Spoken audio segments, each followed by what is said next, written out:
మాజీ మంత్రి వైఎస్ఆర్సీపీ నేత సీదిరి అప్పలరాజుకు కోర్టు 14 రోజుల జ్యుడిషియల్ రిమాండ్ విధించింది. దీంతో ఆయన్ను జిల్లా కోర్టుకు తరలించనున్నారు. రిమాండ్ అనంతరం అప్పలరాజు తరపున న్యాయవాది బాలకృష్ణ స్పందించారు.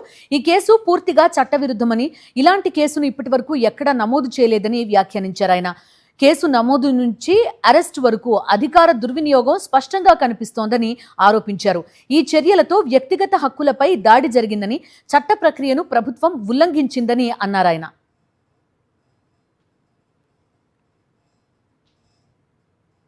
చట్టవిరుద్ధమైన కేసు ఇప్పటి వరకు నేను చూడలేదు.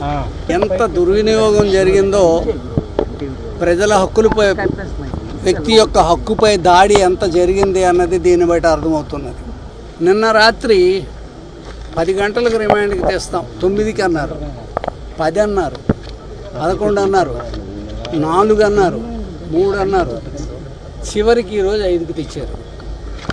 నేను అంటున్నాను, this is total misuse of power. అధికార దుర్వినియోగము స్పష్టంగా కనిపిస్తుంది. సరే, అల్టిమేట్గా దీనికి ఏం జరగాలన్నది జరుగుతుంది చట్టపరంగా. ఈవేళ వాళ్ళకి అవకాశం దొరికింది, చేశారు. రేపు ఇందులో వాళ్ళు చేసిన తప్పుల్ని రేపు కోర్టు ముందు ఎత్తి చూపిస్తాం, జరుగుతుంది. మరిన్ని అప్డేట్స్ కోసం ఛానల్ను సబ్స్క్రైబ్ చేయండి. నోటిఫికేషన్స్ కోసం బెల్ ఐకాన్ పై క్లిక్ చేయండి.